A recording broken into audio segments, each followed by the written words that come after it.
Okay. Hey there, everyone. Might be live. Let's see. Yeah, we are. We're live. Okay, so what I want to do here is just basically break down a bit of Arcane and turn it into some storyboard type concepts. So the reason I would do this is in order to break down the design features, the compositional choices, and also just to understand how many features, beats, concepts, and the design complexity that is in each scene. So where are the simplifications? Where is the depth of design choices? What is the sophistication of them? Just asking those kinds of questions so that we can see the kind of standard that's set. And then you can take that as a kind of example or something to live up to when designing your own manga or designing your own TV Netflix series or a storyboard for a show or a movie. And just kind of conceiving of that and just trying to push that. So what you see here initially, this is what I did just before stream, which is the first four sort of moving frames that come from that it starts with. So it starts with, I believe it's a record player. It goes on. It says a Netflix series, and then it's got this this dark tower, this dark ominous tower that's overview, and obviously there is a. Let's go here and break it down a little bit so that we can understand some of the things that's happening here. So what we have is a 3-point perspective that's going to a vanishing point up in this direction. Up in this direction, there's a vanishing point. So it's basically towering over you, which means it has power over you. It has size, it has scope over you. That's the main idea here is tower, which has a symbolic meaning of something powerful, and it's up there, which means it could be a symbolism or hierarchy of something that is above you. So essentially it's setting up the idea of social status by this symbolism in the very first establishing shot of the series.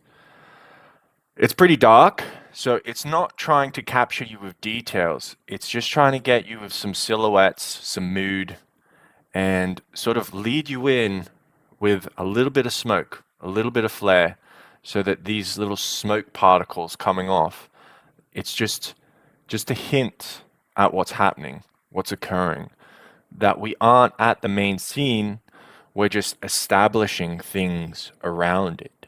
Like, where are we? What's happening? And obviously, they're not answering the question here, they're raising the question. So that's quite curious how they've done all those things in that one scene where it doesn't even really give you that much information. It's basically just saying tower, up. But then we've got this interesting thing here, which is like a clock gearwork, which is a big part of the design of Arcane and its main style, is this kind of kind of like watchwork, sort of retro futurism kind of thing. Like, what is it? Cyberpunk or something like that. Steelpunk, I think it's called. All right. So it's got this steelpunk aesthetic, which is coming across here. So otherwise, this would just be a bridge like the London Bridge, the London Tower Bridge, which is obviously what its inspiration is taken from. Because this is like the London Tower Bridge. And here we've got this gearwork. It's taking up. This is a design. This is a design choice. So this is on a third, right, to represent for you right there. So I can look there. But on the other third is the center of this hub, which is then taking up approximately one third of the page. And so it's essentially taking up all this space, adding it with some interest, adding it with another concept. And it does have equal weight with this. So it's got something with the tower, and then it's got something with machinery, mechanics, things changing, things moving. So this gives an idea of change through some form of mechanic. Now, everybody watching that, they're not even going to pay attention. They're probably just like wrestling in their seat, just getting prepared to like sit down. So they're not really going to notice it, but that's also kind of interesting. This almost prologue to the establishing shot. We aren't even at the establishing shot yet, but we're kind of setting up even the establishing shot. We go here to this face. What does a face describe? And especially this face. This face describes like sullenness, like a person that doesn't care, someone that's very stoic, unmoving to the plights of the world. It's also empty because it's a statue. It's lifeless. It's not even a person. And it represents all that stands above people, this kind of oppression, this idea of, yeah, no one's going to pay attention because essentially the thing watching guard over you is a statuette. It's a statue. It's a system. It's a format. It's something that's being created, constructed, like a gargoyle watching over the bridge. And this is essentially a gargoyle. Gargoyles were created to ward off like evil spirits and things like that, or to establish authority. So, here you go, here you go. A kind of gargoyle type thing. Then we have a close-up shot. This is actually a close-up. This is an extreme close-up. This is a wide shot. So this is a wide. This is a close-up. And then an extreme close-up.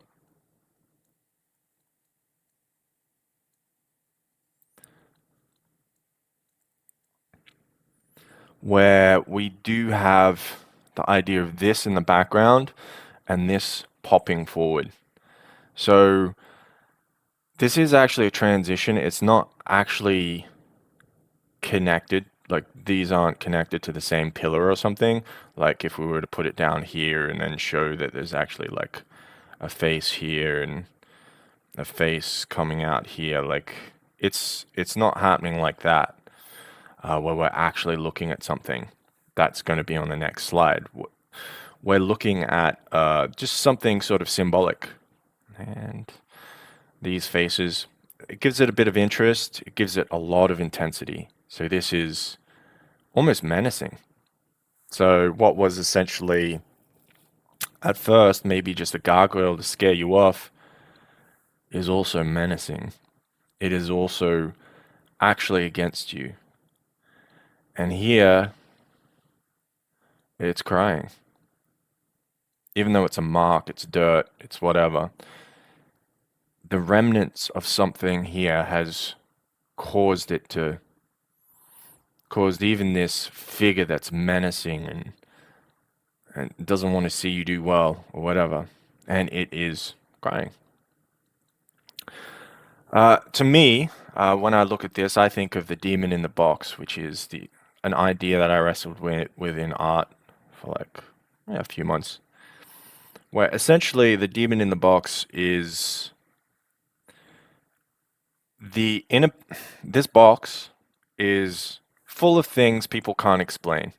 They can't explain because when they were learning, when people learn, they're going to overcome things that make no sense to them. They're going to do it by intuition and instinct. No matter how controlled they are, no matter how much they label things are always going to escape them. So information is like cats and dogs in a pen, and they will just run away whenever you don't look at them. So even if you list things, you're still going to have to check down that list every so often. And how fast can you check down that list? Probably not fast enough to make sure everything is still in place. And so everything's got to wobble, it's going to move, it's going to change. And this is the biggest aspect of drawing, is that whenever you do start drawing something, start designing something, different features of it are going to move, they're going to shift, they're going to wobble, they're going to change. Even if it's by small amounts, it can have catastrophic effects, like compounding effects on everything else. And this creates, well, basically a demon, where essentially the inability to face all this complexity is going to make people desperate, angry, wild, furious even. And that's just something that exists there. And, some people they won't even admit that that's happening to other people. They'll only ever admit that's happening to themselves. And so they'll think of themselves as special or whatever in this thing. But everyone faces this kind of demon and darkness and problem and issue. It it's not always going to come in like a dark, sinister form. It's just a pressure. It's just a pressure. You feel this pressure, and people deal with it differently. So some people have like a strong authority that they push back. Oh, I have a strong enough authority. I'm going to push back. That's how I'm going to do it. Other people, they're going to move and flow away from it and then come back around and try and do something another way. And so they're very permissive. You're going to have other people that are going to just like, yeah, they won't be able to attack it with one go, but they're going to come at it tactically. Bang, bang, bang, bang, multiple different angles. And then figure out a little mechanic over here and then bang, bang, bang, like artillery shots. So people are all going to strategize different ways to beat this. But probably the most frightening thing about the demon in the box that people face, like this black box, this thing that you don't understand. Probably the most difficult thing to understand about that is that whenever you're facing something that's bigger than you, has more experience than you, or is constructed for a reason that has more design than you can even consider, can even compete with as a single person. When you are dealing with that, what's really going to matter is your reaction to it, your character interaction with it, the pathos that you have. And that's really what this entire scene is doing. Is this tower, this face, this bridge, they're setting up pathos, struggle. That's simply the idea of this page. They're establishing a symbolic relationship to struggle, which is kind of interesting, right? Like, ooh, that's struggle, that's pathos. Ooh, interesting. So, yeah. What I would say is that whenever you're facing something like a demon in the box, what I would do is whenever you have an instinct to be desperate, to solve your answers immediately, just consider why you're doing it. Are you doing it because you think it's this demon in the box thing? Because, like, you feel special, sort of? Like, oh, I'm so special, I shouldn't have this problem. And, everyone else, like, they don't have this problem, only I have this problem. Well, consider that this is a black box. You don't see it in others. You don't see it in yourself. Like when you look back in time, like when you're over a hill and you're standing here with your hands on your hips and you're like, yeah, I'm proud, whatever. When you look back, you can't see what's on the other side of the hill where you're just like laying there, just defeated, going like, oh, this is painful. Like lying in a puddle of your own tears because it really really hurts, and every time you try to go up the hill, you just get pushed back down. So, you know, you're not necessarily going to even see the boxes that you've defeated in the past. You're just going to kind of ignore them, and then you're just going to kind of like shout at people, "Hey, loser! Why haven't you done it yet? Why aren't you good enough yet? Hey, loser!" Blah blah blah blah blah blah. And this is what constantly happens, and this is the towering effect, the menacing cold figures and faces, the inanimate object. There's a shining light here, but it's through so much chaos. And Arcane has a kind of like, it's grimdark. So it's not really my favorite idea to have like a grim dark world. That's not my that's not my sort of jam. But everything else about this, I love. So what we're going to do is we're going to move on to the second sort of thing. Second.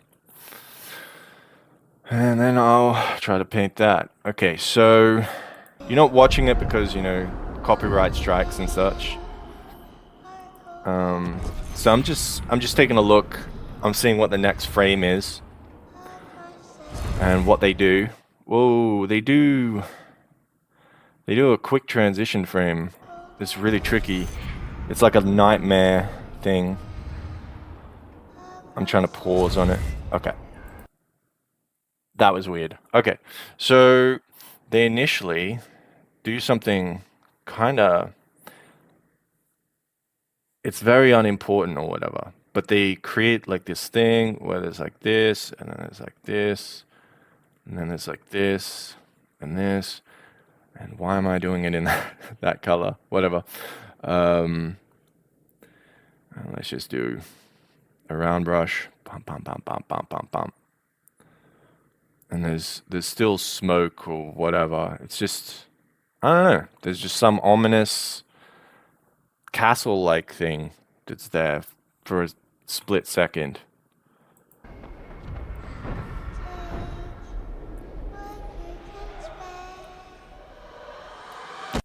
Okay. Then, let's say they do flash back to the bridge. So they flash back to the bridge. Maybe let's make it a third. Like this. Ugh. Whatever. It's not going to look good when I do this, but whatever. Let's do this and then take this bridge. They literally take the same shot of the bridge. Copy. Paste. And then let's remove this. This. And they have this sort of thing going on. Alright. Let's actually do that. Let's actually, let's pull it across like this, make it a little bit bigger. Maybe, yeah, this'll do.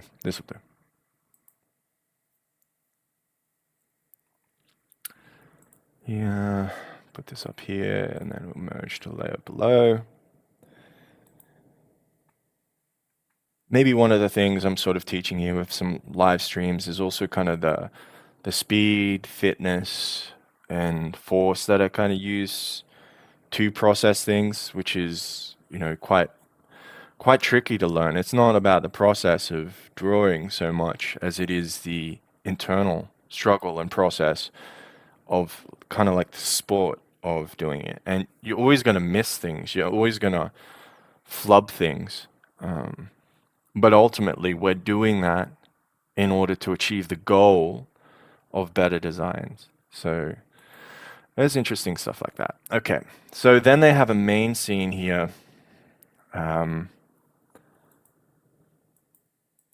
You might notice that whenever I see it's a transitional scene, I'm going to make it smaller. And say this one is kind of less important. They're tracking the camera to a different place by using this. So this is also a tracking scene, or a sort of establishing scene. Shot. I'm going to take this at a halfway point here because this next shot doesn't seem like super important, and I don't know what the next shot is going to be. So for now, I'm just going to sort of set it there. And with this, it's pretty abstract actually. So we're just going to get like a big brush here, here, here. There's stuff clouding over here and stuff clouding up here. But there's a foreground of shadow that we want to represent as a foreground. And then there's a sort of background of shadow of this fog that's happening. Then we can very faintly see darker structures in this mist, which also have a 3-point perspective. So we're underneath something here. So this is kind of the horizon line along here, and we're kind of looking up into something like this stuff here. What is this stuff? Don't know. But it's essentially framing the shot, even if invisibly framing the shot. Like it's barely doing it. It's just hinting at these frames. And there's also like a little bit of a gradient. So we do get a bit more here and a bit more here. So it frames this center point of the shot. And we get a figure, I think. A figure. Yeah, let's just do a nice dark figure. Round brush, I guess that'll do. I don't know. I'll use the pluses, minuses. Come on, there. Sort of here, here, smaller, here, here, here. It's probably not even like that. I'm just catching it like in a split second. No, it's different. Okay. He's doing something. He's off the center of the frame.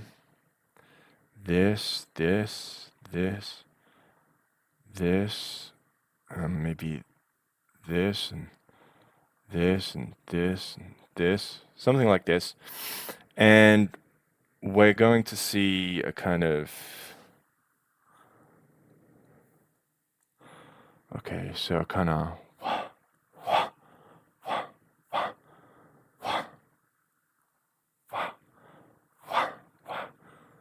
sorry, I wasn't even looking at the page. I was just, ba, ba, ba, ba, ba. And then there's like a lightness that is created. Whoa, what's that? It's because it wasn't the round brush. Okay.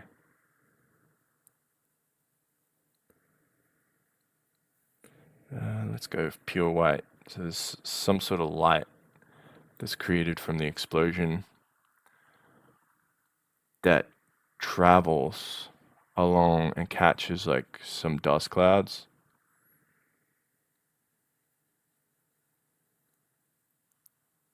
Sort of lighting them up a bit. And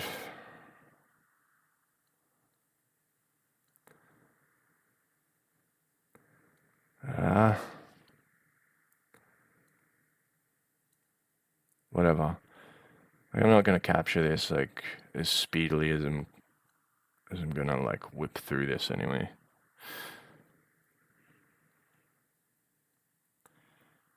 Sort of an animation of a special effect where things are kind of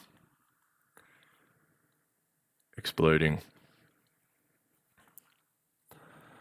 That's not really very good. I wonder if I can like make it interesting.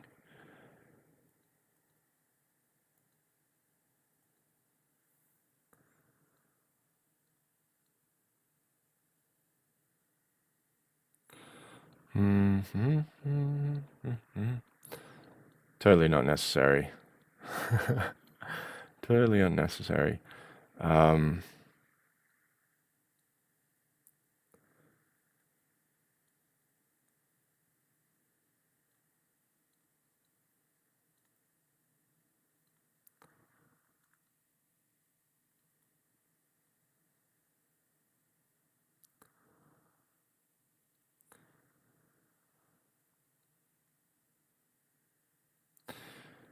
and so yeah.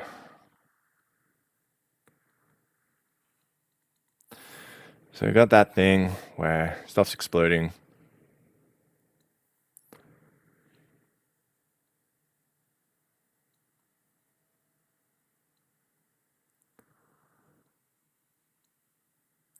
And there's this dude. Ba, ba, ba, ba, ba, ba. There's a silhouette of a dude.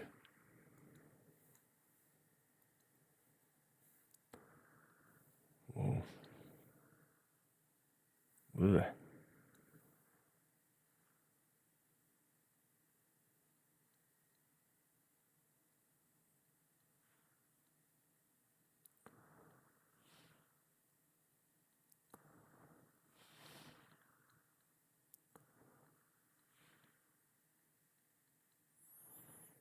And yeah, there's just yeah, he's getting beat up. I think they also do this thing where they have a creeping in sort of dark edge, which frames it a bit more as well. So you got this, and then whoa, something's happening.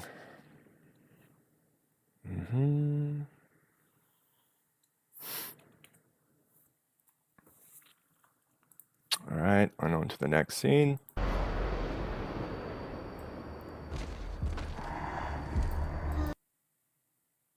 Yeah. Okay, so they have like some stormtrooper.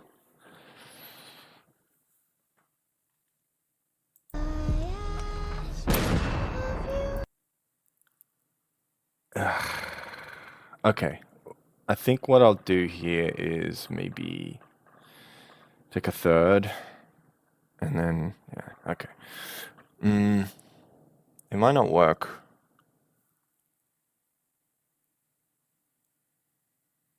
We'll see. It'd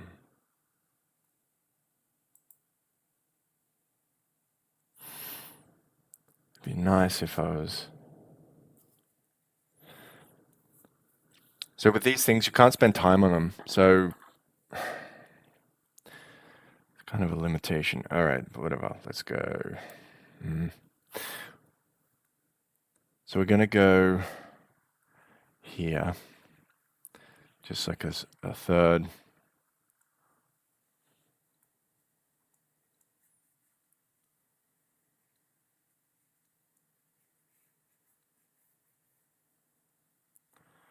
And then smaller figure. Sort of maybe make this sort of triangular, like this. Notice how this is kind of imposing over this new dark figure here.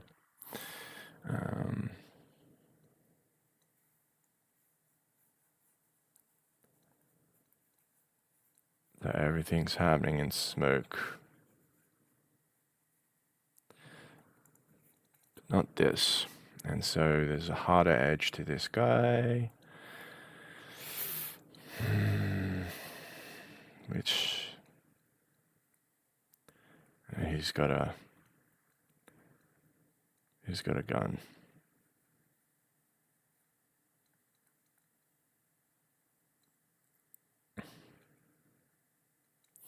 And then we take this.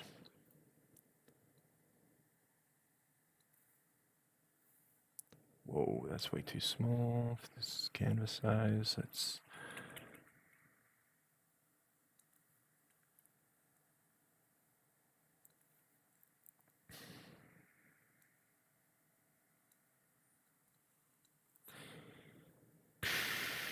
whatever.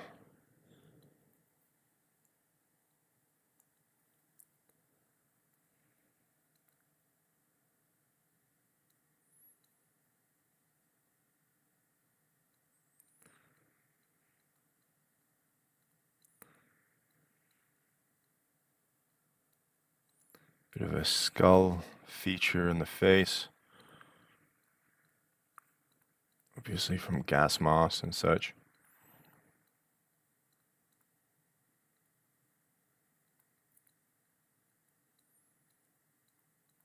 This doesn't represent it super well, but whatever.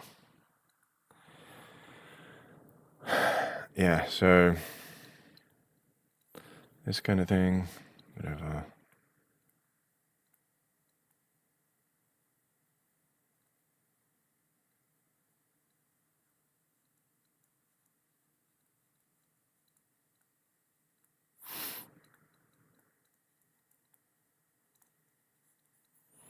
Okay.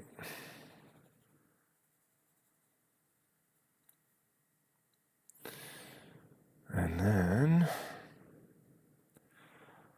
we have the next scene, which they establish as the same scene with, where is this? Round bush.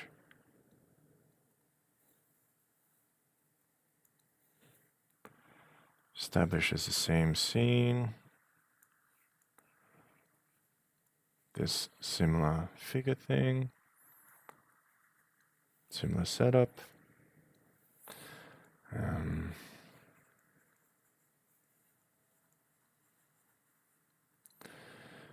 With same guy. Copy, paste.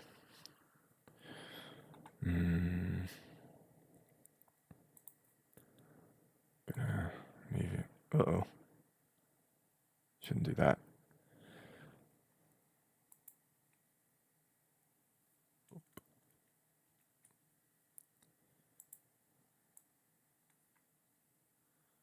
And he is just off center. And he's bigger than before.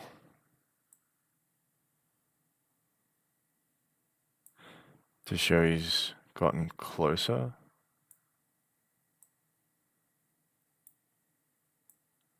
It's actually not this size. Like, I would have to change these sizes around because this dude's actually much smaller in the first one. So the size would actually be like this size.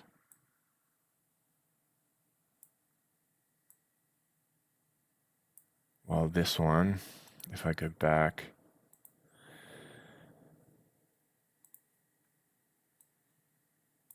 I don't know why I like made it so cartoonishly different sized.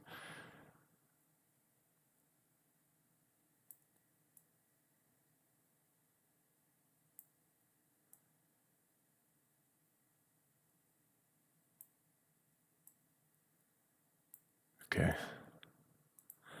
And then we'll take this, this, this.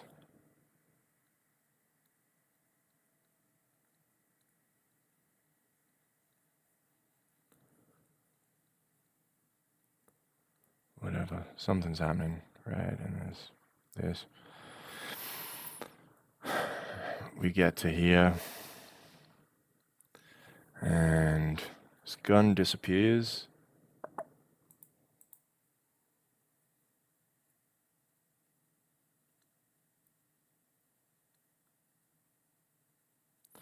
That hardly works.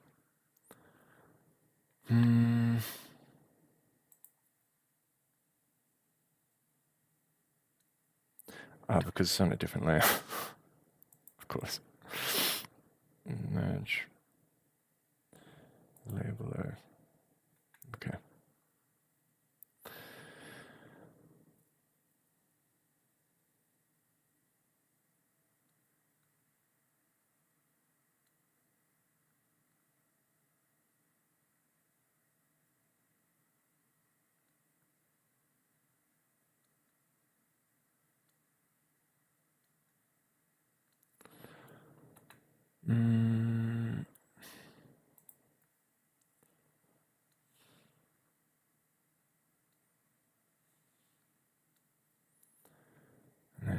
here. Jump to this, to this.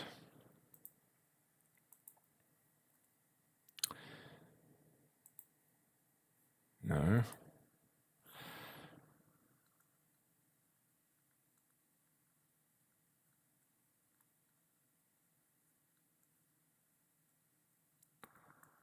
Go like this.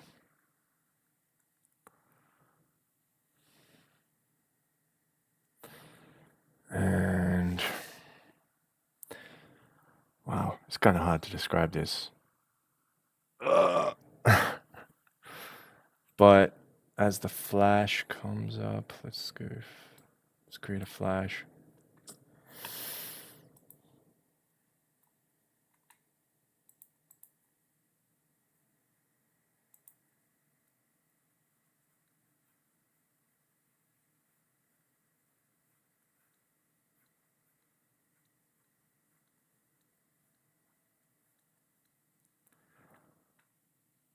And there's also a figure on the floor.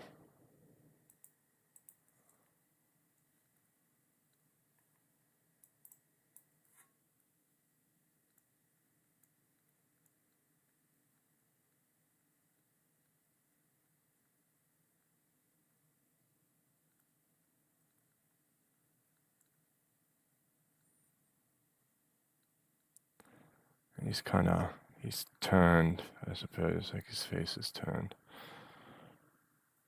Because it's not going to be the same exact size. So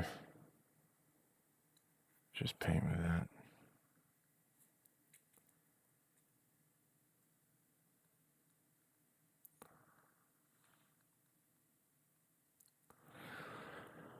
that. That's kind of dumb, but whatever.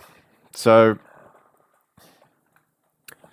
the idea here, or the concept, is that we're still transitioning through the scene. We enter into a bit of conflict, which is starting to give an answer to some of the questions. And then we've established who the bad guy is. These troopers with guns. And they're basically like there's just a lot of destruction. And they're kind of like callously just destroying things. So what I don't like about this is, I wonder why my brush keeps disappearing. Okay, whatever. So if we take a look at this and how they've set this up,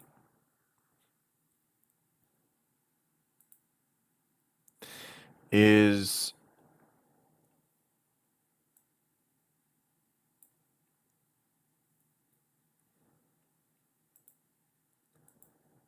that work? Okay, cool. So they've just done transitioning shots that pan, essentially, that are panning to a different location. Where is this location? I don't know, but it's presumably somewhere within the same fog. And this guy has just blown up from something. It's framed. You can see they've done this framing. They're still doing this, kind of creating this upwards aesthetic of everything sort of above you kind of thing. You notice that the horizon lines are actually lower than the middle of the page.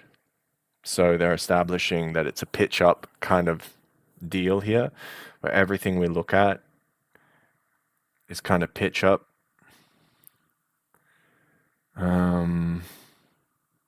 They're essentially, usually a pitch up shot would actually have a horizon line. Well, yeah, lower, always lower. So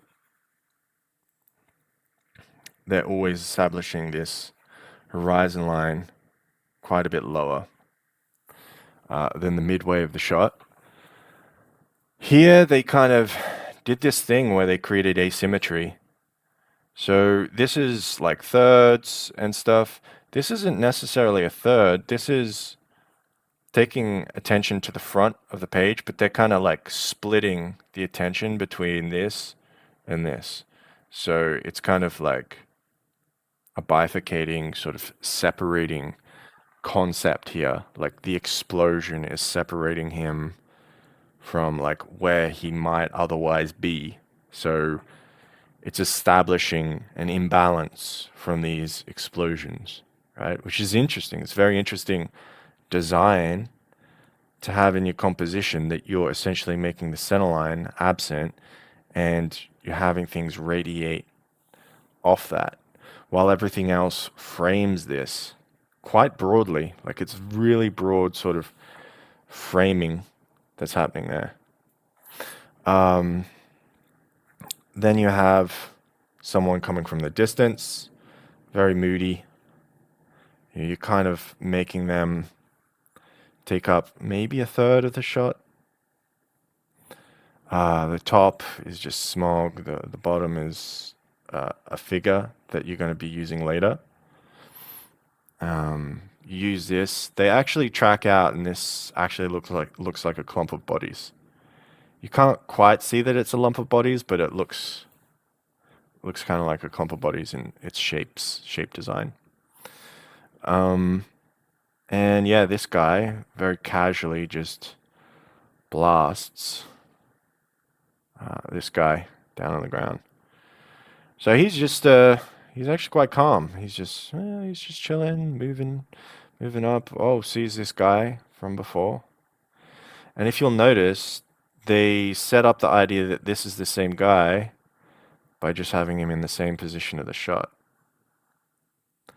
So this guy's arrived, who is the center of the shot.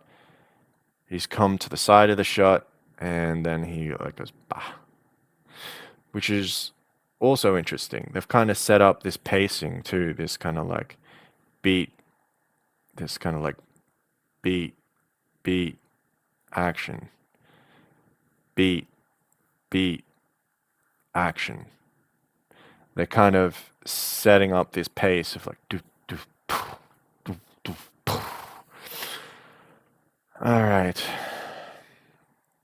So here is just an idea of design and composition of just framing, and then being aware of the center line of the shot and what you're doing with it versus your thirds composition, and yeah, just creating a kind of what is it? It's kind of like a progression, but this is a progression in beats. Do do do do. So you have that. So if we look at the first one, it's more slow. It's like do do do do do do. So it's doing that also with the music. It's got little swirly ash transitions, and then it moves to some stuff that I honestly can't be bothered with doing any sort of thing of. It it does a transition where I can scribble it. I'll scribble it. I'll scribble it. No way I'm doing that like properly. There's that's way too dark. All right, it's like a scene where there's the guy, and I think he's off this side, and he's got like that visor mask thing, whatever.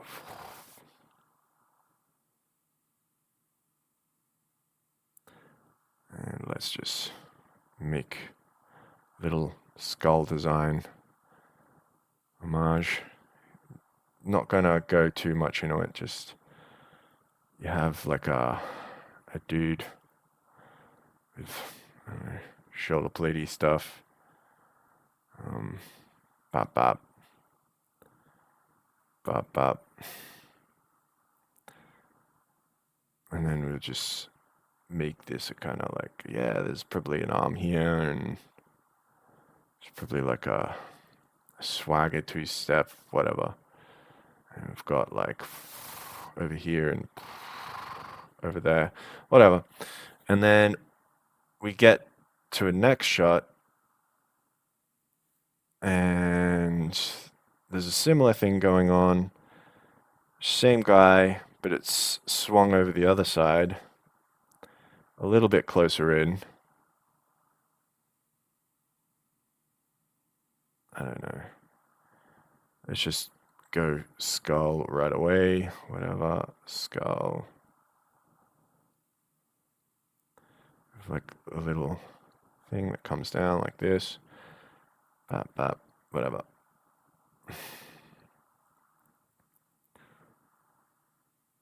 And then you have this thing where it comes in. It's like super orange or something. And it's like, ah. Ah. It's like a children's drawing. I was like, ah. Ah. And then it flashes away. So that's what I mean. I don't know how I'd describe that in like a flat panel, because it's transposing over it. So you'd have to actually describe that differently, like maybe with multiple panels or something, if you're gonna describe that in a comic booky way. I don't know. Maybe I'm completely wrong there. And then he arrives. He arrives, and he actually looks kind of cool. He's got like a gun, kind of. Oh my god. It's because I'm leaning back in my seat so casually. Whatever. Okay, there we go. Um, Going with kind of like musket tippy kind of thing going on. Kind of like some sort of reload chamber. It's interesting. That goes up the gun. I don't know. I'm not going to do the guns design. I'm just going to like, because I can't fully see it. But whatever. He's got like some pauldron thing on his arm, whatever. Who cares? Like an X. There's like a design on his pauldron, and like he's got an arm. Obviously, like everyone does. Well, most people. The privileged few have an arm. All right, and then we got this, kind of shoulder pauldron, and he's got this. So, obviously they're almost designing this movie like a game in a way, with figuring out every texture, designing every texture, every sort of model. So these stormtroopers, they would have had a team that went down and then designed the stormtrooper guys. They may have already had some assets to kind of like pull from as well, but then they would have said like, how are we going to upscale this design? How are we going to set up this sort of stormtrooper-esque look? And they would have taken some inspiration from World War II, had references of different things like that. And yeah, like this doesn't look like it at all. Whatever. Doesn't matter. Doesn't matter. So have this dude, he's got his big gun, and actually more of a triangular thing, like more dangerous, whatever, more angry in its design. But you'll see that they're also creating this off angle from off the middle thing, and so they're creating like almost this big area of blank space off this side, which is something you call a leading shot, where you give leading room to a character. So he's slightly turned this way, and it's basically a leading shot. It's trying to say like we're going this direction. He's moving this direction. Um, I think with this one up here, what I would do is I wouldn't even put this. I'd just put like a silhouette of the guy actually. Um, so I'd put a silhouette and then I'd put like a weird face, maybe. Sorry, it's just like as you go faster, it just becomes like there's no way I can do things properly. Anyways,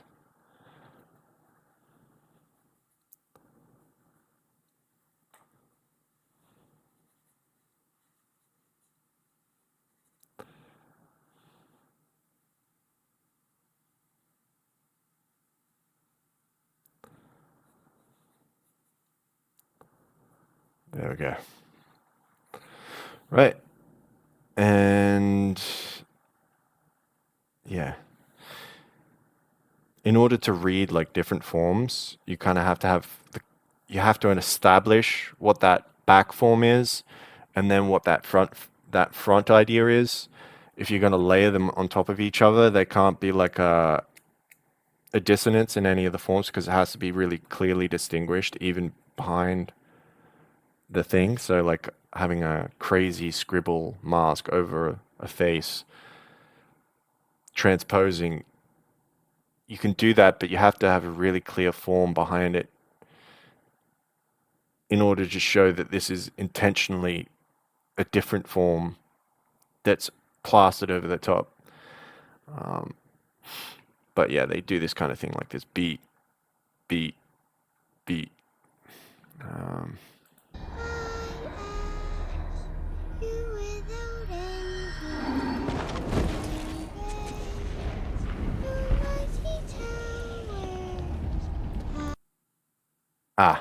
and the next shot, this is where they start to get into the actual story, which is great. Okay, so bump, bump. Let's take half this off. Bump, bump, bump, bump, bump, whatever. What do I do here? Maybe like a silhouette of this, and like a thing here, thing here. And I think the idea of like always being pitched up and having like a low horizon line is that almost everyone's dead or grievously wounded, like really badly wounded. So, they're not going to be able to look at things very clearly. Okay. Okay, so here what they're doing is they're framing the scene with a bunch of smoke and almost the flow of coming from this guy, creating this kind of, yeah, smoke. We can potentially say this guy is coming from this direction, from this smoke, and maybe he's seeing what's inside here. And then you see, let's see if I can capture any of this. It's maybe a little bit easier to capture, to be honest. Some things you can just tell right away, like, oh, I know how to draw that sort of idea. That's not like gonna kill me. So, all right.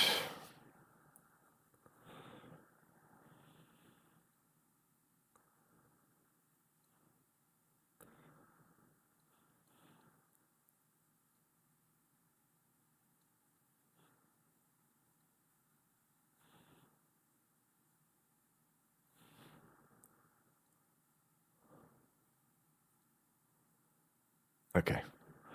Right, and then we've got like this and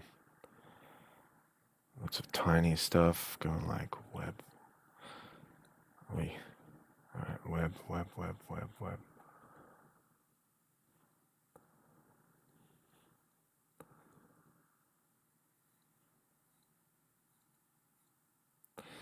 I think they add like texture behind here to kind of help pop some shadows and enhance some light because there's like a light source behind here and a light source over here. There's some fires going on actually. I'm not gonna represent them, but whatever. Or maybe I did. So, okay. And then you've got this dude.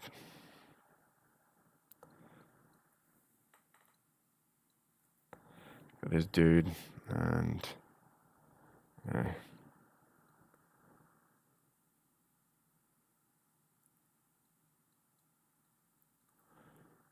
And yeah.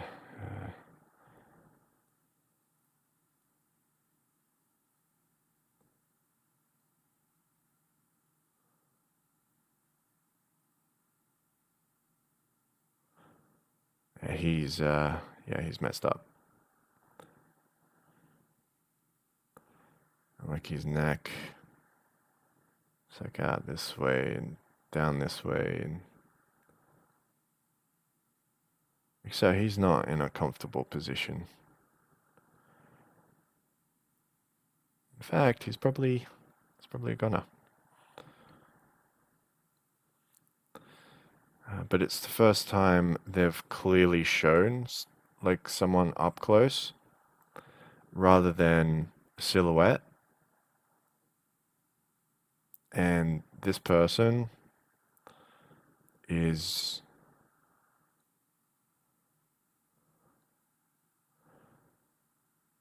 they just look like an average person.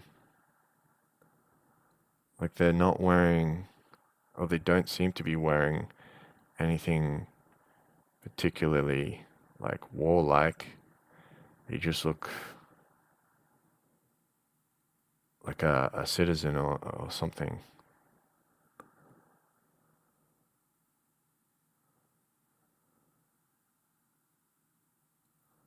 And so, if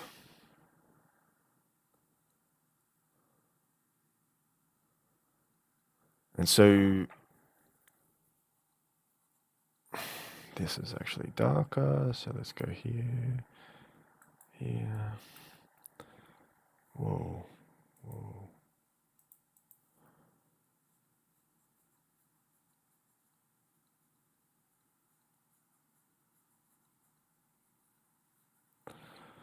So essentially, you can see this leading path where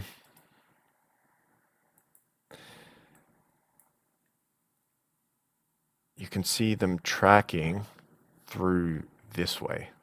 This is where your eye goes. It's pointing you with a section that isn't this dark cloud. So this, and this frame, this thing frames you here as well, which creates a kind of opposition, something he's leaning on. They create two images of fire, one directly over the interest and one sort of just off the side. I'm not actually sure what that is, but it's definitely at the center point of the screen or just off the left side. And maybe it's just there for balance, or to show a rhythm.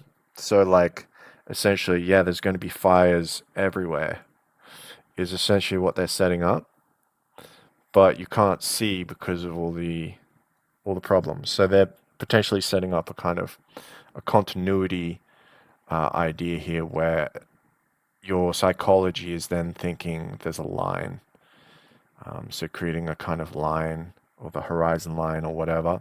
And this horizon line is higher, which suggests that the eye line is above this guy, which suggests it's potentially this person. Potentially.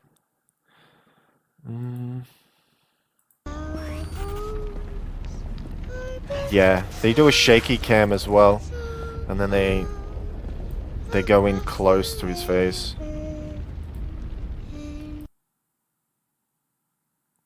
Oh, but here's something interesting. So they're kind of like faking you out. So it's got this, it is a higher eye line, right?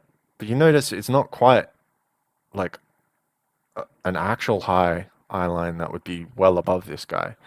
So you think it's this. They've got shaky cam, all that kind of stuff, and then looking around. But then, okay, I'll I'll do the next page because it will, it's just okay. Um, let's do this almost. Okay. All right. So I'm kind of showing a little bit of fitness here in maybe the fact that I actually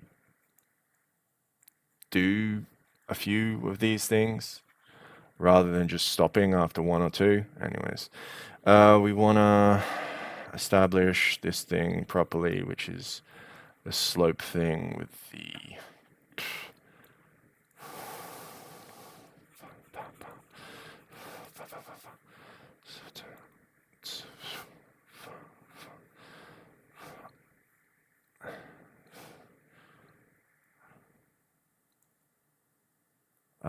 whatever.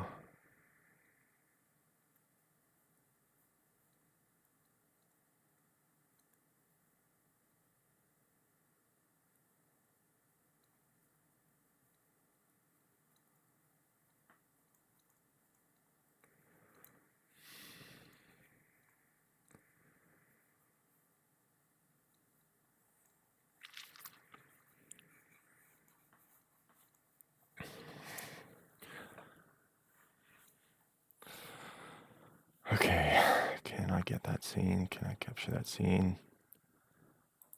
Going back.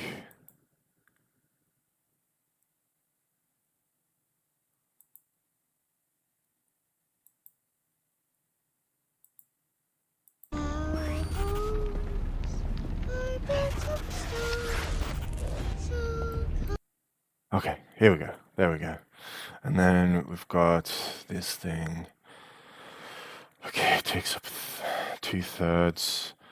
There's a jawline thing that goes like this, and down in a triangle like this, and neckline, awkward neckline, down, around, up, through, shoulder, down, around. Sorry, I'm not even looking at the screen. Up, and then hand over here. The bracelet thingy, the hand that comes across, and then the arm splayed out with the thumb, and he's kind of, I don't know, let's just make the subform, and then here, and into here, form of the ear, and that goes up, and then here. All we need is a suggestion of what's going on. And then here,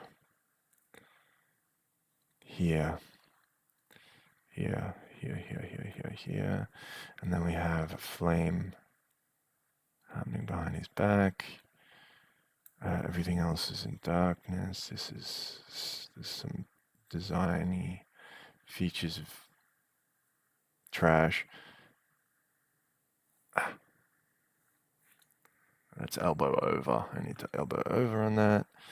And then there's like other things and features in Rebel. There's kind of a direction.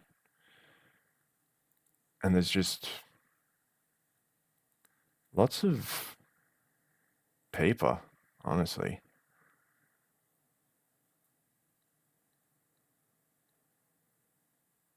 Like maybe he was like carrying documents or something. Like just some chill person just carrying stuff for work. And yeah. It's kind of horrifying, to be honest. I don't want to be carrying paper and then get blown up by some stormtrooper guys. That's nonsense. All right, so got this thing, and I don't know. There's like a rock, whatever. I haven't just. It's like a larger scene, so I'm just kind of doing what I can with it. And there's like another fire over here as well. So the idea of like that continuity of fire is actually a thing that they're doing. They are definitely creating a continuity of like fire having like it's there, it's always present, it's always like at that height and stuff. Here we're pitching down, so the horizon is like actually higher than these flares of light. The horizon is actually above. So we're saying we're standing significantly above him. So that's kind of what they're showing there. Let's put in a bit of dark stuff. In here, and along back of the hair, and definitely along the back here, along some of these strokes here, definitely up along here, and along here, and yeah, along his body.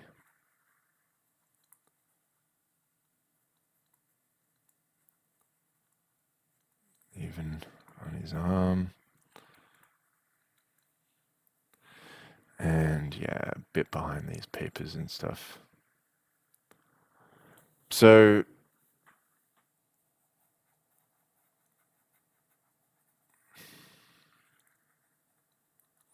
they're kind of representing that someone's come up and they've seen something much closer. Across the river and find. And then they make kind of a big reveal.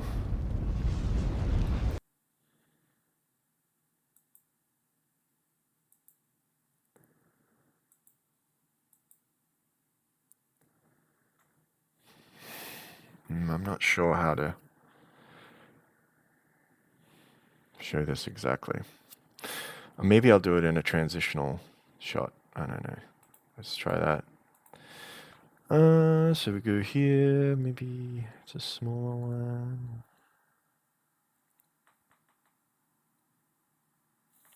I think what I have to do is I just have to shrink these guys.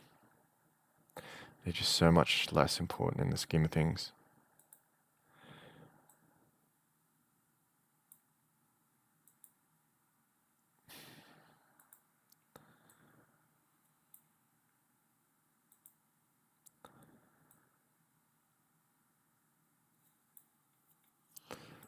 And then what I can do with this one, I can just take this, go into transform, and free transform. Kind of like this. This is actually more what the scene looked like, so I was compressing it before.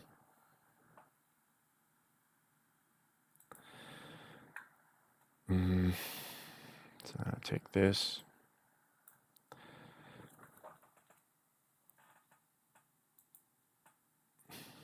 So they look at the guy, he's leaning up against the thing. Then there's a bit of a reveal into a more of a wide shot. So what's this? Mid to wide. Yeah, we should put those in. So this is mid. And this is more of a wide shot. Even though we're actually seeing kind of like a mid. So we just actually call this a medium wide shot.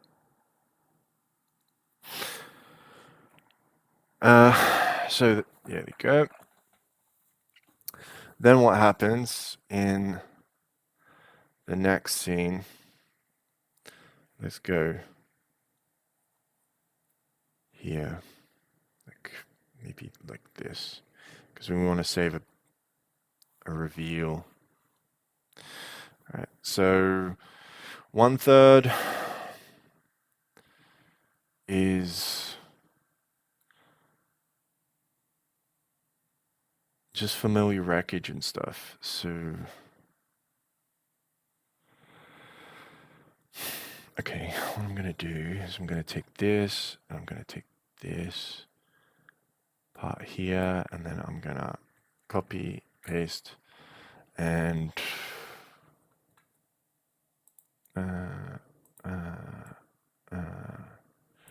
there, transform, make this smaller,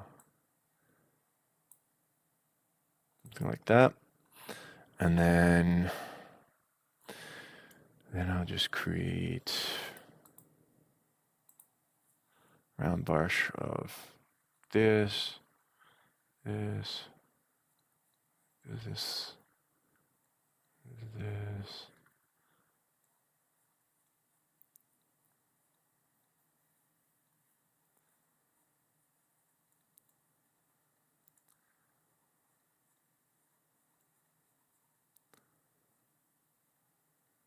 There's actually a really nice design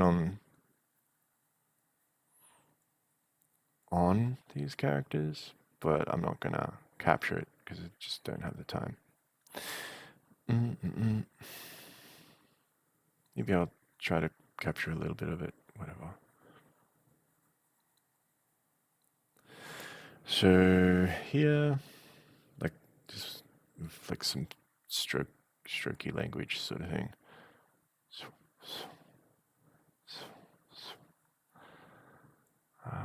Stroke. Yeah, and then there's like a bounding taper. Moves like that. Like this. Like this. It's like a structure to this.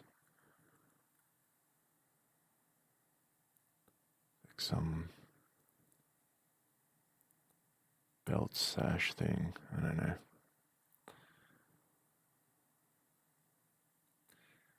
Yeah, I'm really just trying to hack through this. So this isn't actually the design, but you'll notice this is sort of curving up, which suggests that it's below actually our eye line. So our eye line is actually this horizon, which is actually curious. That's the eye line right here. So they are establishing the idea that there is, like, most of these things that we've seen recently are stemming from this perspective. So they're very subtly suggesting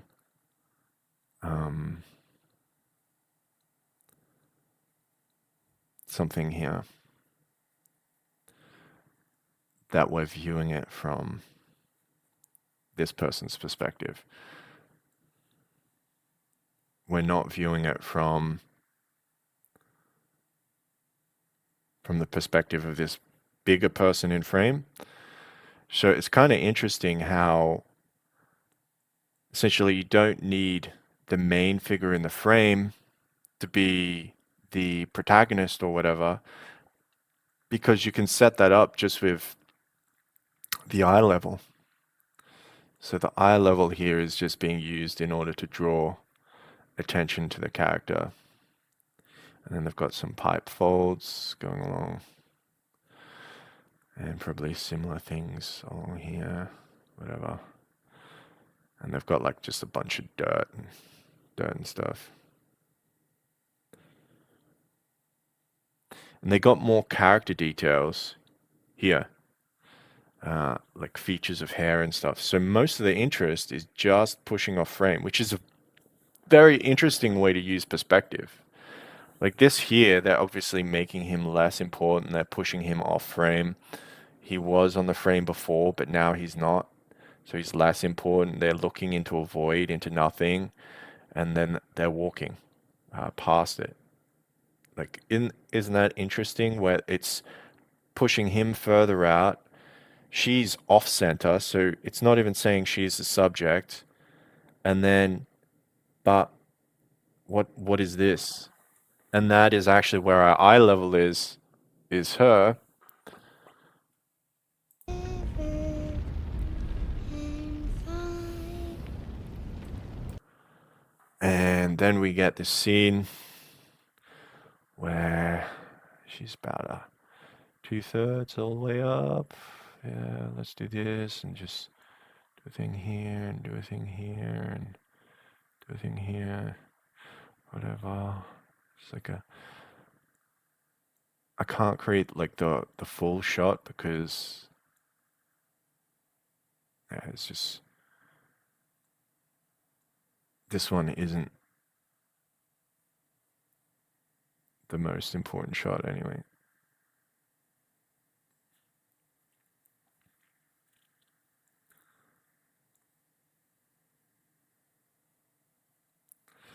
So I'm not gonna try and get all the details or anything, just a splash.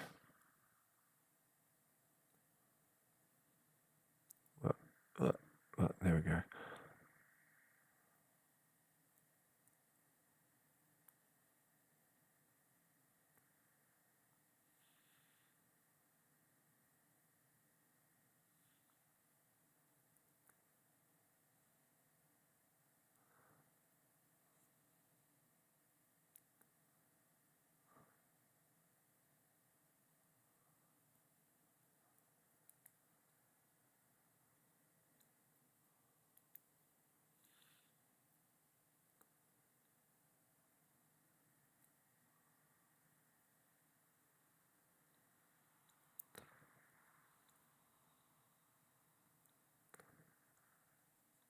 Shrugged shoulders.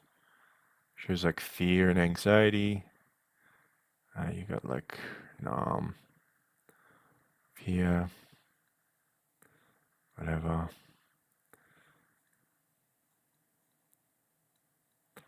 I am changing this a little bit. They do have more of it's a bit of a larger shot, but I'm just gonna shorten it anyway. Which is potentially something you're gonna have to do in comics and manga or whatever. Is yeah, maybe you would create like the same sort of size shot, shot after shot, like same aspect ratio and so on. Like all of it sort of these wider panning shots, but you can't necessarily do that on a manga page. So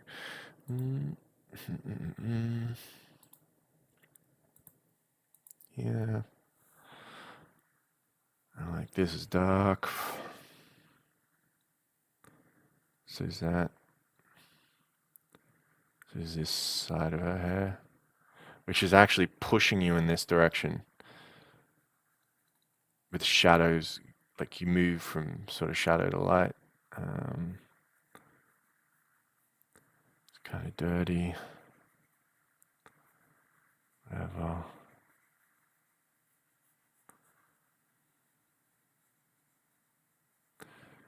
And so the light of this scene is kind of like showing that this here is the focal point. So it's off on a third. It's actually, it's just above the midpoint, which they keep establishing that they do set things up just off like the midpoint or the midpoint here. They will set things just off or just off or just off, still within like a focal range of being off, but they're just adjusting that to make a little bit more asymmetry, which is actually a really interesting little nuance that they add. And then we have this, which is the fingers. There's the fingers.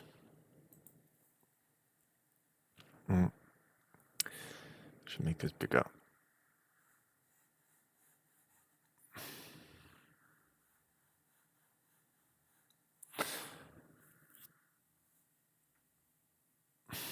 And then we have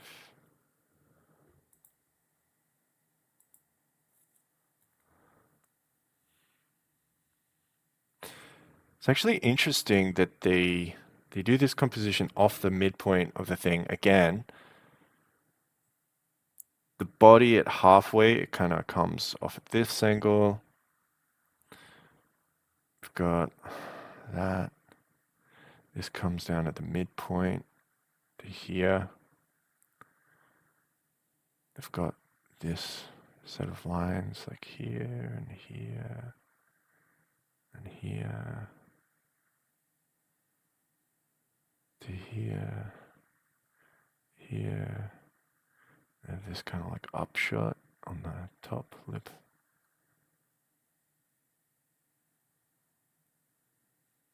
But that's dark.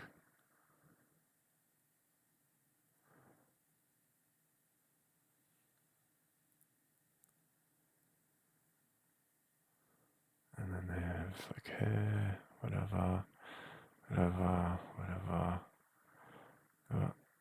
It's a 3D form, it's not like this 2D form that you're seeing me get there. Whatever. This, which comes off like this. So neck is forward.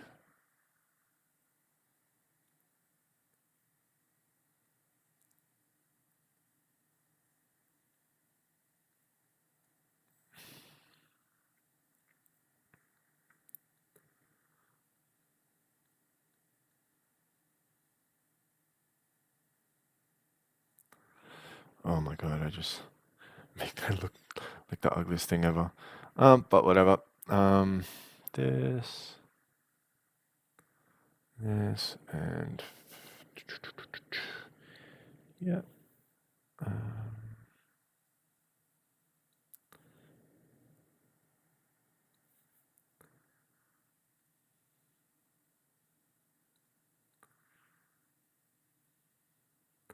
On the side of the nose.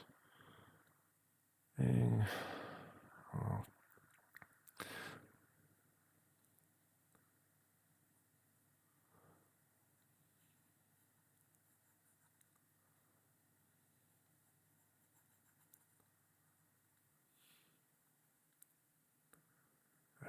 It's definitely dark. Oh yeah. And we're also getting lots of dark stuff around here, creating like fog.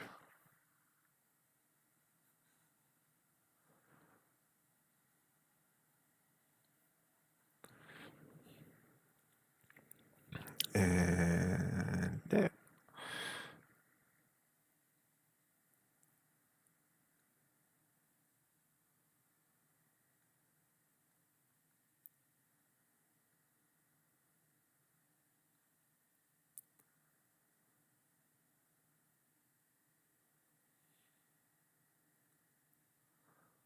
Oh my god, I'm just absolutely butchering.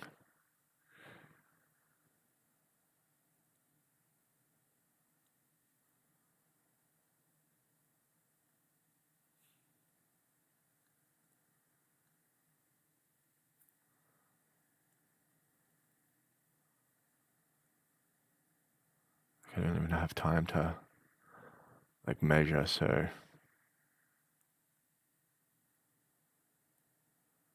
we'll get what we get. Whatever. These will never be permanent things. They're not for design. They're for the storyboard concept idea. So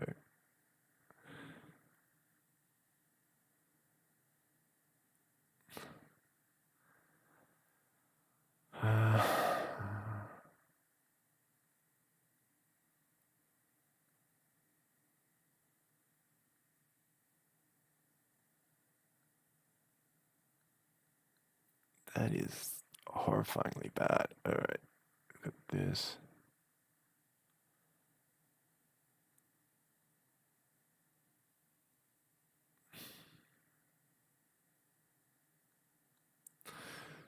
Wow, you've made that terribly well. It doesn't matter. Okay, so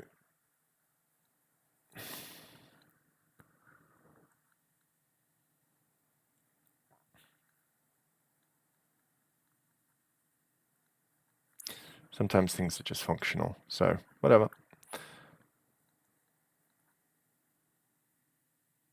Mm,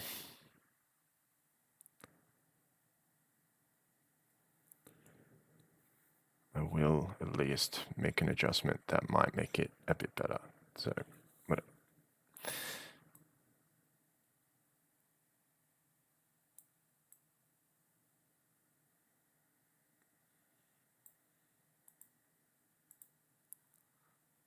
Yeah, that's a little bit better. Okay, and maybe I'll like add like some flair just to make it less retarded.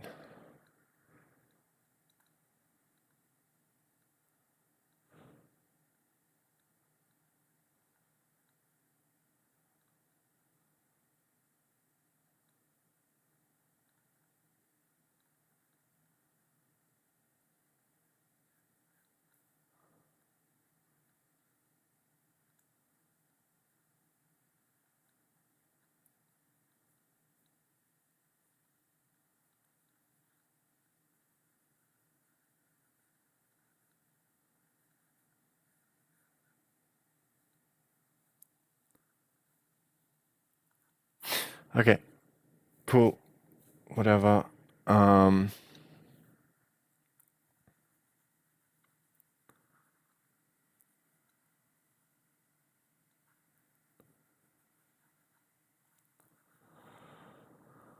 so they do this reveal of a main character, but they do it from the position of another main character, which is interesting. Like two birds, one stone. And yeah, they're also setting up the relationship. And what do you what do I mean by setting up the relationship? So we'll just go back, and this is kind of like the end of what I'll sort of sketch. Um, so we'll go back, and what is this thing here? Okay, let's just merge with layer below. Okay, cool. So we have the first thing, which is essentially establishing this perspective up idea, towering figures, gargoyle statues, things that don't care, that aren't paying attention to you, that are cold. Uh, yeah, they're affected by destruction and pain and stuff, just like everything else. But essentially, it's just this inanimate thing that's there. You then see a bit more of it, a bit more of it. You see an explosion blasting someone from where they would ordinarily be. You see the stormtrooper slowly approaching, destroying, doing basically a job. Comes up. There's like a split second of something that's like, crazy. Then you see the stormtrooper get closer, bigger. You see like the gun, the power. You see a dead person laying there. You get this sort of directed towards this person. It's a fake out though. Um, as you see this person, and you turn around to look at the view around here, all of a sudden we see the entrance of the main characters. Um, we can see, I haven't delineated it very well or made it very clear here, but this is part of the scene. So this, we see like this person is less important. She's statuesque, she's coming forwards. She's the point of view. She's the lower, this low person in this thing. Everything's towering over her. Even, her sister that's supporting her. And then as she looks up, She sees the statuesque face, those faces, right? And that's purposeful. That they've got this idea of that symbolism reoccurring. So everything's shooting up, and then everything is actually leading to this point of looking at Vi, the character here, from Powder's perspective, basically looking up and then saying, like, even though she's shocked, hurt, a victim too, she's also above her. And so she's essentially a figure that represents authority or control or whatever. Just the same. Just the same. Because all it takes is not paying attention or not being careful, not being whatever. And all of a sudden you become this towering figure, this obstacle. Um, Things scatter away from you. They get tough, tricky, whatever. And you get separated from where you would want to be by violence, by people who are doing a job, uh, whatever. Um, and as vicious or whatever as they are, that's maybe not going to be the focus of your attention or your gaze. And you're going to see things around you, you're going to understand it for yourself. And when you do look to see something, maybe you're going to see the same reflection of what's wrong with society or things above you, and you're going to see it uh, in things around you, including, her sister. So you can kind of see that there's a tension or a separation that they're really pushing there, which is the separation of eye level. A separation of eye level of who characters are, where they are. And essentially, a lower eye level almost equals death in this scene. And so Powder is lower, her eye level is lower, she's less important, she's insignificant, and that almost equals death. So she is essentially fighting for her life in trying to be significant. And in this scene, this setup, no one's significant. Everything's statuesque. Everything's taking away from you. So you're just going to get separated. Things are going to be violent. Uh, doesn't matter. Stormtroopers will do their job. You're just doing your job, and your papers get scattered everywhere as you get killed. So no one cares about what you're doing, whatever. Standard. You're going to arrive through here. Maybe you do have like some elevation, some power over someone, and someone's going to basically, attach that similar idea to yourself as well. Like, okay. So, are these guys even really villains setting up this thing? Are they? Are they really villains? I mean, if it can happen here, why has it happened here? Which is a question. Like, is there a difference between that kind of dismissal? Yeah, it's obviously much colder, it's much more distant, it's much more powerful, it is much stronger than the difference here, which is much more intimate and close. But what is the difference between that feeling? And there's this kind of symbology there that's basically setting up eye level and the level that you have for yourself and so on. And everything. Okay, in this last shot here, there's something significant, which is, if you'll notice, they've got a leading space behind the character. So they're suggesting what's left behind her is the focus here, not what's in front of her. Like she's not looking at something and now is extra shocked. She's just shocked because of all she's seen. So they've very cleverly here done this. They've like said, you know what, we're going to reverse the leading angle because we want people to linger on what's been left behind. We know what's behind her. This is behind her. Death is behind her. Um, and, you know, villainy, power, abuse is behind her.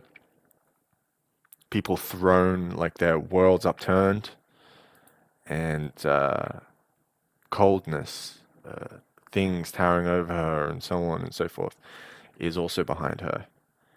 And you can almost see like a motivation of both characters here. One for like Powder, where it's she's got to look up, but you also have just the straight on fact of violence for Vi, where she looks at the world, it's cold, it's empty, it's whatever. Um, and she just has to say like, well, look at what they're doing. Look at what's happening here. They're killing innocent people. And we're just left in a situation where we're all alone. And now she sees that violence and is angry about that. So that's establishing her character just in these shots. And Powder is established in this shot as well because you can basically in parallel what they've done here is they've set up the symbolism in parallel for both of them, where they both have a different variation. And they've done that by having them have different eye levels, and they've set up the importance of eye level through this entire establishing sequence. So, you know, whatever. And for myself, like how I split this into manga panels is an establishing shot's important, so I'll give that some importance, give that some weight. There's these transitional shots, so I make them smaller.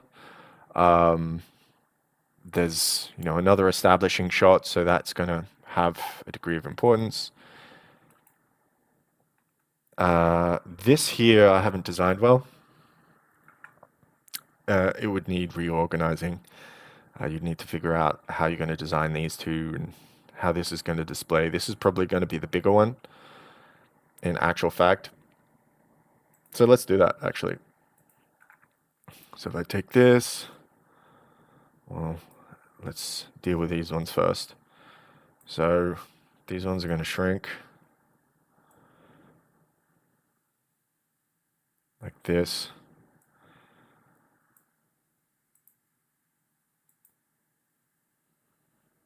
Okay, whatever. Don't care. This one's going to shrink. Whatever. Don't care.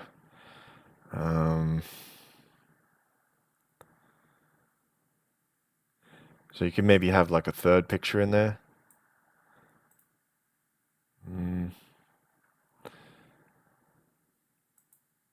Where you might be doing like the transition more.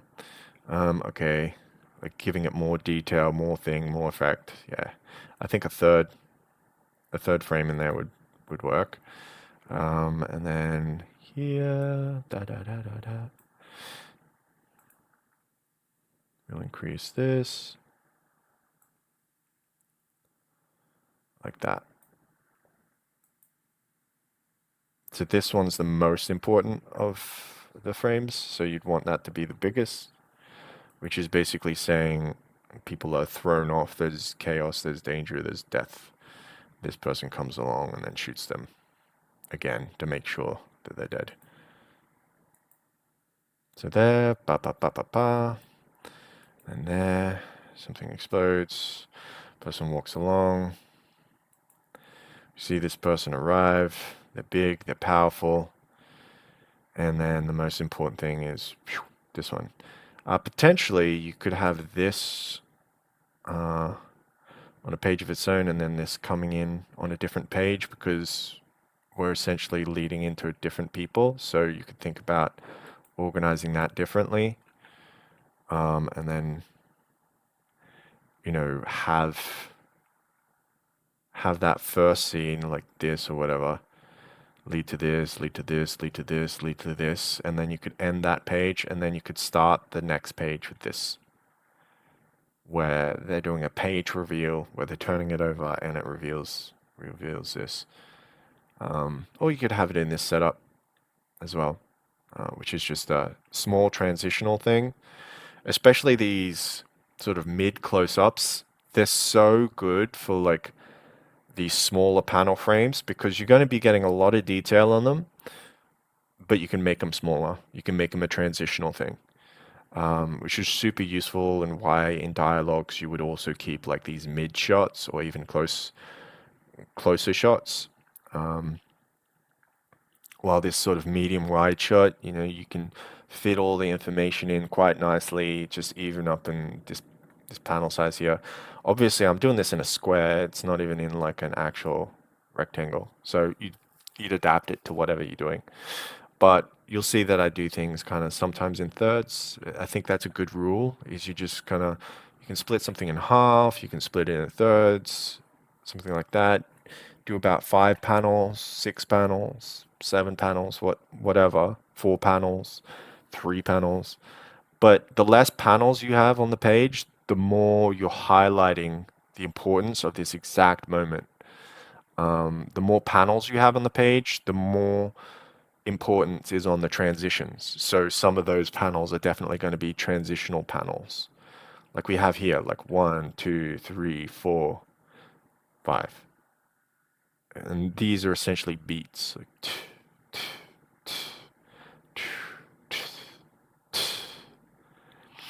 and it establishes that way. So yeah, that's a little bit of studying the shot composition and ideas behind Arcane's setup, how they get to their first character. And you can see there's a lot more depth here than you would have in a normal sort of setup. You wouldn't have something this intricate. Like this is almost an abstract, symbolic establishing shot. It's not even establishing the scene. In fact, they don't even establish the scene here. They keep all of the scene murky, and which is the point of that is that children don't necessarily have a feeling or an understanding of context or the scene, so they just see something literally. They see like the objects that they're observing. More, they see that in clarity, but they're not going to see like the contextual framework of which things sit within. So that's what it's kind of setting up. Like, you don't know what's going on. You don't know where the establishing scene is, but there's a lot of symbolism, there's a lot of meaning, and it's kind of like a childlike view of the world and how it's sort of representing that kind of staccato, without context setup. Lots of symbolism, lots of things seem similar to one another. Like, so that's rhythm in storytelling as well, where you have something, you establish this rhythm of faces and statues, and then you later act on that rhythm again, and you're establishing a rhythm. It's just like continuity with fires and stuff, like where the fires are in a scene, like here and here. This will make you think that there's a fire here. So that continuity idea, they're definitely playing with that quite a bit, and they've really extended out the meeting of the characters. We meet unimportant things, like there's a statue, there's characters here. They're obviously unimportant though, because you don't really see them. There's no figure, there's no clear reveal. This is just a silhouette. They don't give anyone details. They give, he's in a helmet. He's not important. This person's not important because they look very average. There's no stylistic design on them, and they've passed away. So we do see him, but we see him in the context of the destruction. And then here, all of a sudden, we see the first real person, and we start to see the most detail on a character here, characterization, right there, right on powder. And then we see her. She's obscured a bit, but we see her there, and it establishes that this has mostly been through her eye line. Um, and we look up and we get a character, uh, another character for the story, an important character. And this one, has features, has a face, is a person. So they're important. So they've given importance to their characters here after spending, another 2 pages just setting up establishing shots. So they've done at least 2 pages of establishing. What is it? No, it's 3 pages. 3 pages of establishing before the fourth page gets to the character.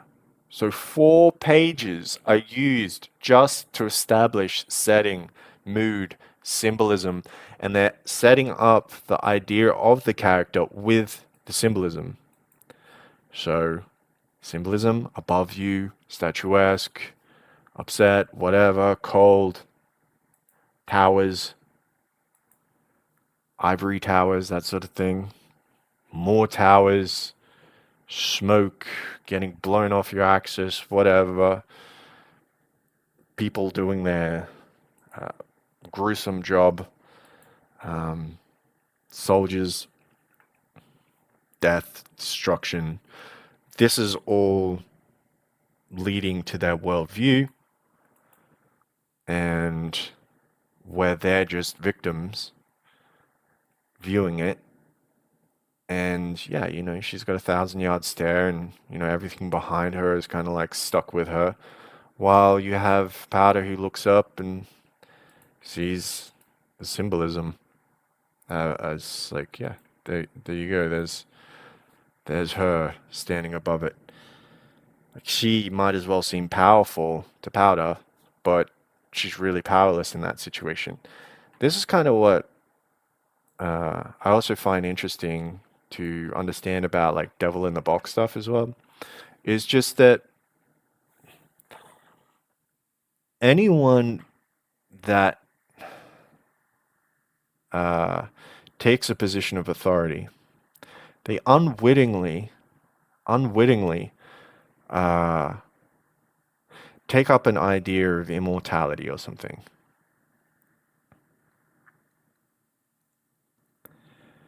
And they remove the idea of their vulnerability. Why can I spell when I'm on stream? I never have problems. Other times.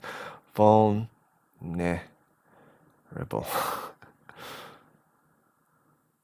So they'll basically say, I'm not vulnerable. Yeah, of course I'm immortal. Because you're taking on the idea of authority.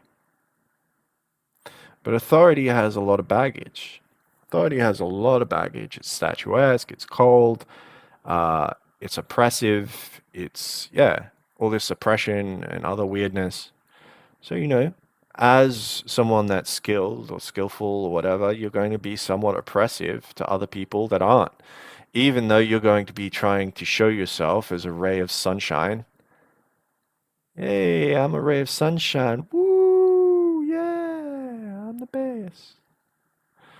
There is a dark sort of thing behind that, like where even though you're trying to be cool or good or whatever, the moment you take up the mantle of authority and this sort of immortal point of view and remove your vulnerability, you become oppressive. And one of the big things that I've learned from, teaching different things and coaching different things, not in art, obviously, but just in my life in general beforehand, before art, is that when you are showcasing that, say, a percentage of the skill, like say, a big percentage of the skill, you don't understand, you don't know, you don't get it, you don't fully understand it, whatever, until it gets to a part or a detail where you're like, oh, I 100% understand. This part is so clear. Don't confuse the clarity of this small section with an understanding of the entire whole. Because if you think that this means that you understand the entire whole, you don't. And so when someone is waiting around in this part and, they're in smoke and whatever, and they're like trying to find their way, they're like, ugh, coughing and making their way through to something with clarity. Yeah, when they get to clarity, it'll be 100% clear to them too. It's not It's not like you're exceptional and like they get there and then they're only going to have 20% clarity or something. No, they're going to have 100% clarity feeling as well when they get there. So, where is this authority coming from? Like, where does that come from? Is that really like super important? This idea of authority, or is it contextual and only a question of position and context? Like once you're here, it's more clear. Once you're not, it's not going to be clear. And this is where removing vulnerability is a mistake. You think all this time that you're in desperate need or whatever, that the problem is that you're vulnerable. That's what you think the problem is. So when you get here, you're like, oh, I'll just stop being vulnerable now. I'll pretend that I'm immortal. I'll pretend that I'm strong. But the moment you do that and you pretend you're way stronger than you are, you're basically setting up a devil in the box, which is just like, I don't understand what that is or where this is or whatever. I'm just gonna say like, yeah, I'm amazing at this. Ha ha ha ha ha ha. And you're gonna like laugh and have a fun time. And I mean, in some ways you should. I mean, you spend a lot of time sort of getting good. You don't need to babysit people that you can't control what they do or who they are or whatever they do. You can only do what you do and have the abilities that you have. So let's give him some weird little creepy fingers. There we go. Creepy fingers. So you're having a ball of a time because you can at least pretend that you are like just awesome. But in reality, just because you're skilled or capable or whatever, it doesn't mean you understand this. Doesn't mean that. It doesn't mean you're invulnerable to that. If you go to another skill and you learn another skill that you've never learned before, you're going into this darkness again and again and again if you go into another skill. And this is enough to rack people's brains and give them anxiety, but it's the truth. So, this idea of authority is an illusion. And it's an illusion that only holds up whenever you maintain your focus on one point. Whenever anything flies in and goes, I'm doing something else. You swat it down. You say swat and smack. You get rid of it or you force it down. And you might think that's the way to go about it, but this is what's happening here in the arcane thing, is they're creating this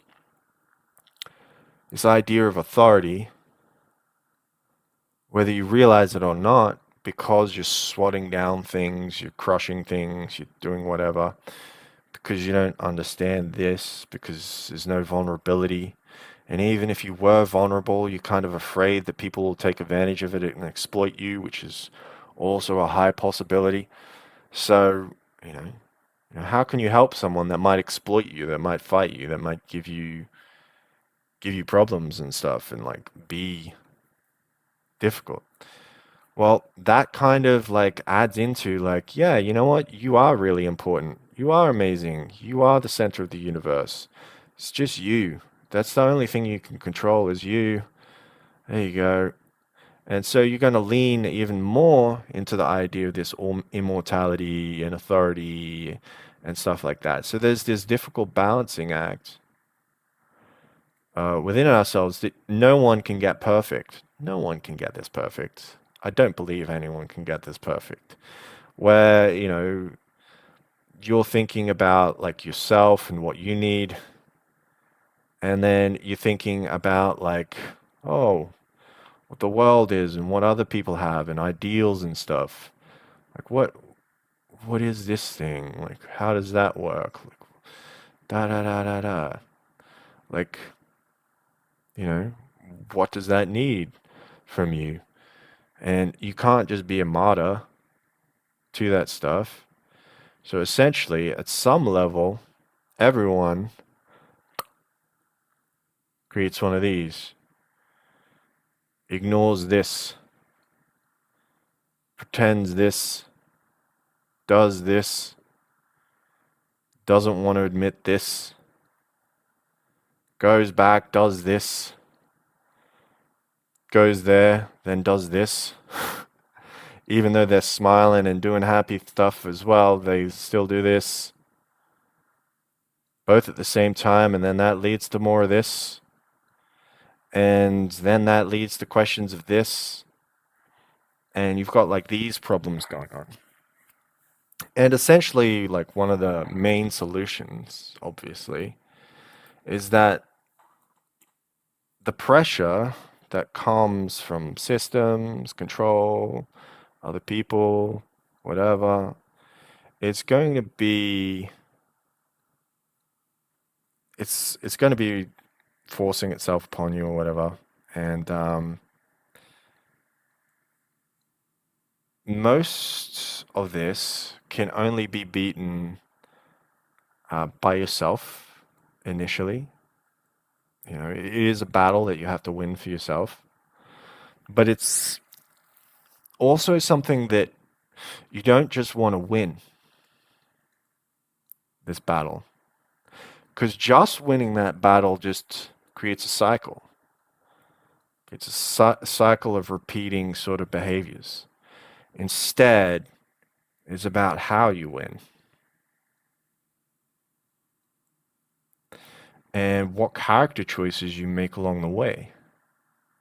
What decisions do you make? Is it selfish, random, near psychotic, violent ways to win, cheating, pretending, whatever? Or do you make the best character choices you can so that your character is richer for it, deeper for it, realer for it? Because that realer aspect to yourself makes you an empathetic person, or makes you something people can relate to and do so without trust issues. It can be like, you know what? I do relate to that. That is accessible. That is true. I get that. And that's where vulnerability is so important sometimes to show, even if it makes you vulnerable. And that doesn't mean you can't fight people that are wicked and douchey that are always going to come along. Some people have like actually vicious intent, so other people are just clumsy, you know. So, sometimes if someone's just clumsy, you just joke around. If someone's actually coming at you like some weird, random, like there's some really dark people out there that only do this, only focus on this because of the desperation that they have against this. and they think that everyone else is just wearing a mask or just fake or whatever, and they have trust issues, and they're never gonna look for people that have a degree of character and then say, okay, this is an opportunity I have to be more caring here, to give more or to care more or whatever, or understand the situation more. Like even if there's a devil in the box in this scenario and it's like a problem and there's things we don't understand and there's cycles and problems and situations and blah blah blah. Well, okay, they're doing that. But when someone has character and they're deep and you feel like you can trust them a bit, like there still may be issues like this, but you can kind of be like, oh, okay, I get it, and creates this sort of opportunity for you to understand deeper, create better relationships, and so on. But these other people that are just focused on the win and focused on the pressure and the desperation and the fear of the situation, the anger that it promotes, then they're not asking how they're getting somewhere. They're just justifying why they don't care, why they don't whatever.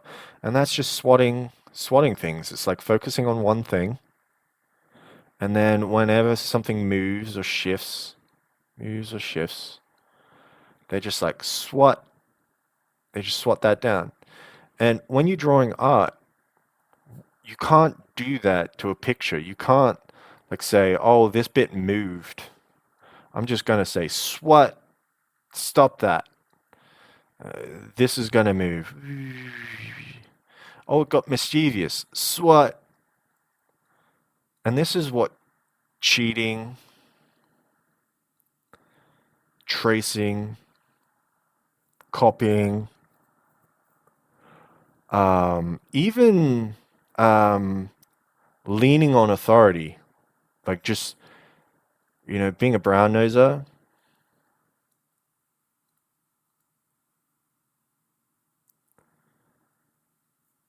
These are also ways to try and swat these problematic things. And you think it might do it. Like, oh, if I have measurement perfect, if I never make mistakes, if I'm never like struggling, never have any sort of pathos. And pathos is just as important as logos and intelligence. It's just as important. Pathos, very, very important, because in the illogical parts of the world, and there are irrational, illogical parts of the world, you need character to handle them. You cannot handle them with logic because it's too much to deal with logic, because it's pressure. And there's systems, there's moving parts, there's bits that adjust and change. And because they do that, you can't just swat them down, because then that just is justifying your behavior. And that could be unempathetic, create trust issues, do all this, and so on. It makes you fight everyone. You're not joking at the people that are clumsy, you're locking them up. You're, you're basically just trying to cheat and trace things that have happened before and lean on authority and all that sort of stuff. Like our law systems, they work this way too. They lean on authority. They trace paths that have been done before. That's said like for consistency and justice. But it's really because there's so many moving parts that it's like, well, we don't know, so we have to like enforce something somehow. And that's a very difficult question that's at the heart of humanity. So this is just kind of setting up a bit of that feeling. Not all of it, but at least the eye level, where you are, where you're at. It sets up the idea of where you're at so that you can kind of understand there's different levels of where you're going to view it from. So the problem is relative from what position you look at it from.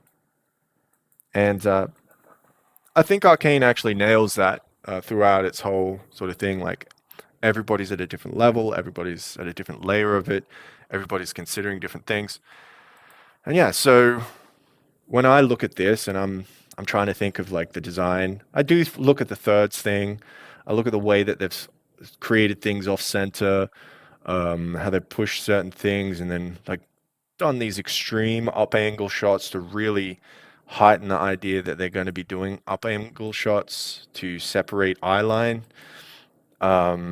really represent this rhythm of eye line low, eye line low, eye line low, so that when we do set up our character, it's like we've already been in a similar shot the whole time, uh, where we've been below, we've been looking up.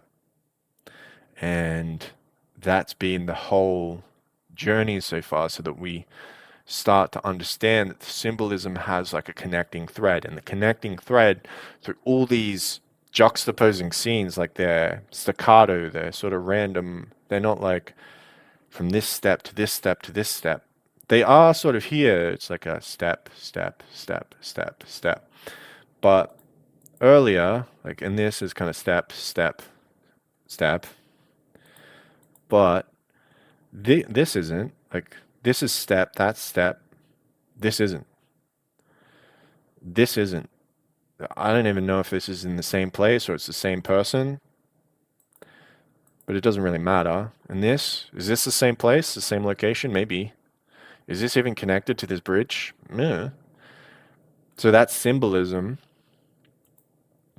This is just getting an idea of violence. This is getting sort of the menacing reality of violence. So this guy up close is also a representation of this. So you have the person who's the aggressor, and you have the person that's cold and unforgiving and doesn't care, which adds even more symbolism to this. So there's lots of depth there. It does have it does have a flaw, so it's not like there's infinite depth, because it's essentially setting up the separation of eye line, things that are above you and violent, things that are below you and exploding, and behind you and are damaging, traumatic. It's just setting up those tones, those feelings. And even though it seems like infinitely complex, they've simplified the world into this kind of dynamic, this idea of above and below, and then that helps you separate the composition. So then you can kind of understand what they're doing with composition. While here I'm talking about this, and it's like blah blah blah, and it does all this weird stuff. That's not what they're doing, but it is the same concept, the same idea, and they're sort of leaning into it here. And obviously these characters, if they weren't so self-absorbed, they would understand that all of this, it's not about them, and it's not about their situation and how they're facing it, and all that interpersonal drama. The interpersonal drama is how you're dealing with events within you. It's not necessarily connected to the context around you. It's not necessarily connected to your past or to your history. It could just be something that you're handling within yourself. So you can't just squash down all the moving parts, and that's the same with this violence. You can't just say that the world's violence and moving parts are the very same things as the things you can't control in yourself. You can't say that. You can't just say like, "Oh, that's the reason I feel this way," because she might have felt like this. If this is all happy gumdrop dewdrop land with like little ladybugs and like flowery things, like yeah, I should be like smiling or whatever. But maybe she would feel like that anyway. It would be very different, and it is significant what the difference is to have trauma and so on and so forth. Like it's not the same. It's not equivalent. It's not like, oh yeah, well it's the same. Like which is what that can start creating authority problems, being super oppressive. So you gotta be careful about that. But vulnerability here, you want to understand that Vi, or Powder should understand that Vi is actually vulnerable, but she doesn't want to do that. She doesn't want to admit that she's vulnerable in this moment. She want it because she's looking up. And in the same way, you're not going to look at the city or like Piltover as vulnerable because you're looking up. And because of that, you've created this interpersonal, intersocietal problem, and that's kind of what's being represented here, which is really interesting how they've set it up. Like it's like this mood and this faces. So this is kind of a beat too, like world, people, world,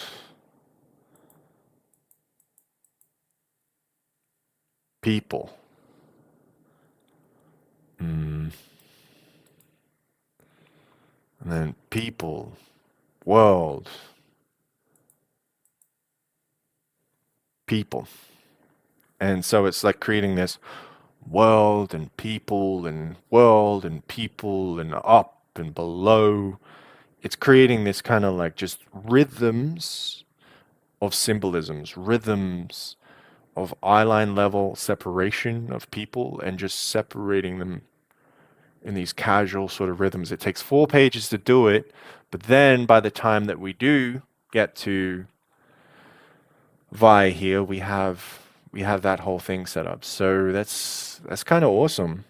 Like how would you like just setting up a character with like 4 pages just full of beats. So in writing, what I would just call these is beats. It's a beat, that's a beat, that's a beat, that's a beat.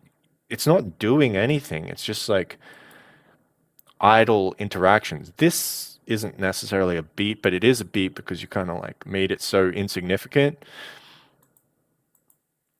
And this is a beat, this is a beat, this is a beat. It's just moving, doing stuff, touching stuff, feeling the world, getting texture, getting symbolism, getting feelings, and then here and here and here and here, they're just beats. Like her moving her hand or opening her fingers, that's just a beat. Like, yeah, here's a move change. Here's a thing I did. Um, but finally, we get to this here, which isn't just a beat. This is like the actual scene. So everything is a beat. 4 pages of beats until you get to uh, the important scene. So I think that's actually something to think about. Like I'm going to think about that. I'm just going to be like, well, wow, why did they do that? That's crazy.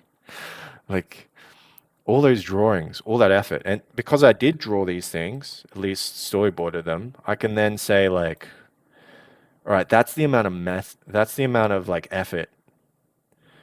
Okay, so if I sat down and I did 4 pages and spent a couple hours doing 4 pages, I might get a storyboard of 4 pages. Okay, cool. And only get to one significant action. So I have to sit back and I have to think, okay, it's going to take me that long. Say that I have these designs set up. Say I have compositions in mind. Say I have that all in mind, just like if I was looking to a reference. And then I can just be like, pat, pat, pat, pat, pat, put them together. That's not going to be realistic. I'm not going to get to the point where it's like perfectly designed, perfectly put up. So when I storyboard it, it's going to be still moving pieces, little cats and dogs running everywhere. So I'm going to be less happy with the results than say if I'd created something like this. I'd be super happy. I'd be like, wow, that's amazing. But that's their job. They did that ages ago, right? So like not ages ago, but they developed that. They put in tons of effort, tons of work. A lot of effort probably went into these opening sequences just to make it right, to get the beats right and all that sort of stuff. Like constant rewatches, constant rechanges, constantly changing the compositions and shots and so on to create that vibe. So much effort has gone into that and it's already boiled into the page. And so mine is going to be like all sketchy, sketchy over the place, more worse than this. And then I have to like, so I'll have to struggle with that.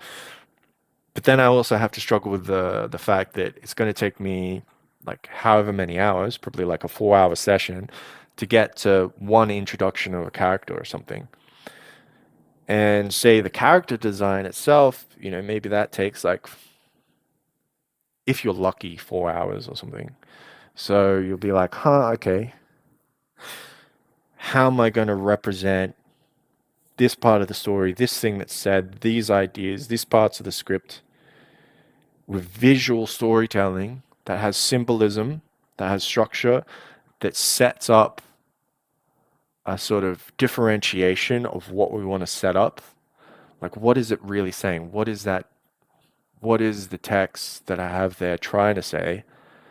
How do you set up that symbolism? How do you set up that thing, that arc of where we're going? How do we foreshadow things? How do we create a larger theme, or thematic in these beats and steps? And then thinking about that and saying, like, well, at least 4 pages, at least 4 pages till you get to the point where you introduce. And I think they're not taking it like overly long. It's not overly long. It's just that's it. So that's probably 1/20th, maybe. Yeah, 1/20th. What's that? 5%? So this is 5% of the episode. 5% of the episode. So if I was to look into um, if I was to look into like a chapter of a book or something, and then I was to split that into percentages and say like, how big is this percentage? How big is this percentage? Can we turn this into 20 different chunks? If I can split it into 20 different chunks that have beat structures and things like this, I could then say like, oh, then that could equal a full episode. And so 20 different chunks of like this. What's this? So that's going to be like 20 times 4, that's going to be like 80 pages for an episode. And we've got, and that's 20 days, that's like 1 month. To just sort of create that sort of idea. So you're spending like a month to create that episode, even down to storyboards. Maybe you're gonna like absolutely smash it. Maybe you're gonna like do that in less time. Maybe you're gonna do that in like 2 weeks. That would be like astounding. You have to be incredibly fit, super strong, super confident, whatever, and maybe you could do that in 2 weeks. That'd be like crazy powerful. You could get like an episode done every 2 weeks or something. Okay. And that's before you have to go into rendering. You have to go into getting the clean line art and stuff. So that's gonna double things. So then I have to think about that and say like, okay, so when I do this, like how much information is on each page? How can you simplify that? Can you simplify that? Look at the designs here of each specific feature, and that's going to be important. But then, like, what are the other trade-offs that you have to take into consideration? They have a whole team here, so you're not necessarily going to have a whole team. How can you simplify things, make them have like a bigger effect, bigger impact? They're still simplifying things here. They have simplified things incredibly. So you think about that and you think about like, yeah, but you do want it to be cinematic and interesting and to really pull people in, because that's the whole point, is you don't want to reduce it so that people are less immersed, less able to drift away to another world. No, you want to let them drift away to another world. 100% stick with that pacing. So that's just what you have to do. So it's kind of interesting. So I've read the first chapter of The Secrets of Mana yesterday, And I realized that was really slow pacing. Lots of beats, setup beats, description beats, establishing shots, stuff like that. And so for me, it is going to have several pages when they're doing just like those setup beat structures. I'm going to have to do those setup beat structures in a similar fashion to this. And, there's going to have to be like a couple transition shots, a main shot, couple transition shots, main shot. It's going to have like a pacing that goes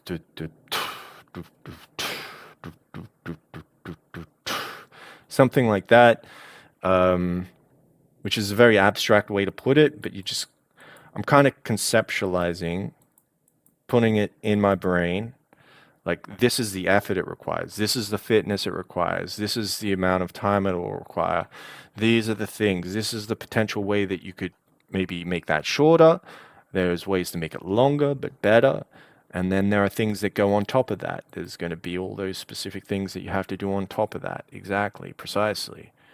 And so then I think about that, and then I have to understand, like, okay, when I get my designs up of the characters, of the locations, the settings, then I have to figure out what the camera angle shifts are going to be, what the symbolisms are going to be, how I'm going to separate, different things. What am I going to use with eye level? What am I going to use with the composition of thirds? What am I going to use with the center line? What am I going to use with the idea of lighting and shadow? Am I going to do stuff with that? Because I don't have a super good capability of lighting and shadow and color right now, so I would have to learn that. So what am I good at? I'm probably good at rhythm. So maybe I can use rhythm to create the setup for these structures and symbolisms rather than using lighting and structure like they use here. Maybe I can use rhythm to create different beats, different emotions, different moods. And I'm good at creating mood, so maybe I could use moods along with rhythms, and then maybe, but I still have to think about the sets and then the beats. So I think about all of that in conjunction, and I think about the different parts of it. So where I have to workhorse through it, where I have to design it, where I have to get the stylization, where then I have to like edit and crop it like into storyboard beats like this. Storyboards are going to take a while. Character design is going to take a while. The methods for the exact way that you're going to refine those characters through those pages is going to take a bit. Like, you're going to want to figure out something that's consistent as you apply it throughout the entire manga, and then you have to understand what kind of range of symbolism, like what's the ceiling and what's the floor of interpretation, because people are just going to kind of see like the ceiling of interpretation and say like, they're not intending to do that. Bleh. And they're probably just going to see the floor of it and go like, oh, that's what they intended to do, because that's what they know you intended to do. They don't know that you spent time composing and structuring things. So how can you raise that floor, get that nice and high so that the baseline's nice and high so that people aren't going like, you didn't intend to do that, that was an accident. You want to get them to a point where they're like, okay, that's intentional, that's this, that's that. So all these different floating parts, the things that I'm considering. And like I said, like when I did fight the demon in the box type stuff for art, the obviously where you come out at the end of that is you got to be really fit, you got to be really capable, you got to be really strong, you got to not like worry about yourself too much, you got to be like so that you're not pushing your fears, struggles, desperation on other people, on other things, like saying like, oh, but you couldn't create that because if you do that, they're a studio, they have this, they have that, blah, blah, blah, blah, blah. Like, forget all that. Just blank it all out, view the whole thing, see the whole thing, be responsible and accountable to the whole thing, make as many considerations as you can. But beyond that, that's it. That's what you've got. That's what you can handle. That's what you can do. Or you can be stronger and you can handle more, but you can't handle infinitely more. So you're going to have some level of vulnerability. So I'm just understanding the vulnerability, I'm understanding the work, I'm understanding the structures, the compositions, the ideas, the designs, and look at like they put in like beautiful designs, beautiful structures. Like someone's sat there, designed that face. And it's very cool. It's a samurai mask. So they've taken basically the face of a samurai mask to use here. The one with the flat nose, that's Roman. That's got Roman influences from it. So that's interesting that they've taken both Asian and Western influences and sort of mixed them together. Gives it an interesting vibe. It's very cool. Very cool. And then they've got the steampunk stuff. That's really cool. Love that. Love that. They've got like steampunk. They've got like these different styles. They've got like they're smashing on on different things. This here, I'm less of a fan of. Like it's good. It's just this is just moody, right? And it talks about violence, and it's like we're foreshadowing violence. Like even this, it's like yeah, it's just violence, stuff happening, dead bodies, yeah. Um, and then kids amongst it. So you could simplify that down to three panels. You could simplify that down to three panels. It's not necessarily a good thing. You could just set up a larger picture that has these features in it and leads into sort of a thing like of a destructive zone. You could then see a destructive zone where these sorts of things are happening. And maybe at the front of that image, you could have like this sort of person.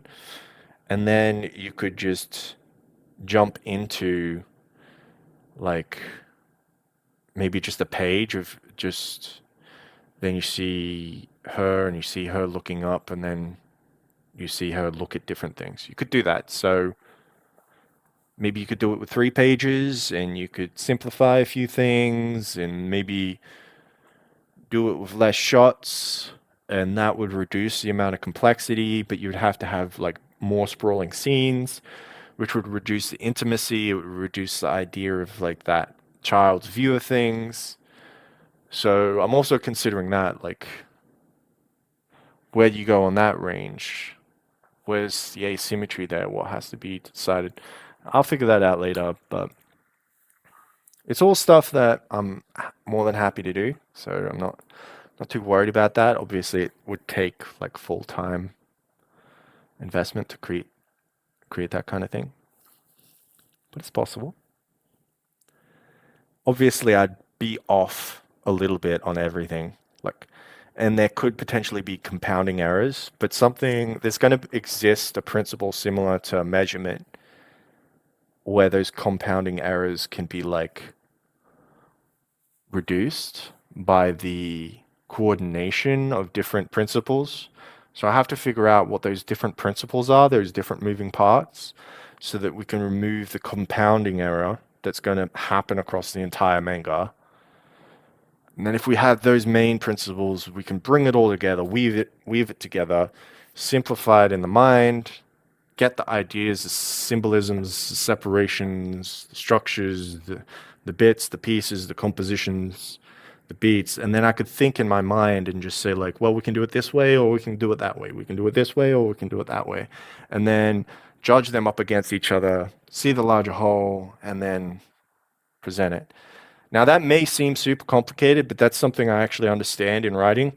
So when you are writing a story, you are doing that. Like you're thinking about all those different structures and sizes and compositional ideas, and then what's forward, what's back, what connects to what and why, and where the symbolisms are, and how you're going to set the symbolisms up, and then the symbolism evolves into this thing, and you have to foreshadow it previously so that it sets it up so that when people see it, they understand it because they've seen it before. All these concepts are going into their visual storytelling, and that's just fantastic. That is just marvelous. I love that. I love that. So I really enjoy that I did this one. This is great. So yeah, I'm quite happy. It's nice. It shows there's going to be a lot of work, but I can see the work, and if you can see it, you can simplify it. So I'll end up doing that. All right, awesome. I hope you had fun. If you watched on for that whole thing, then wow, congratulations, you're awesome. All right, take care, everybody. Have fun.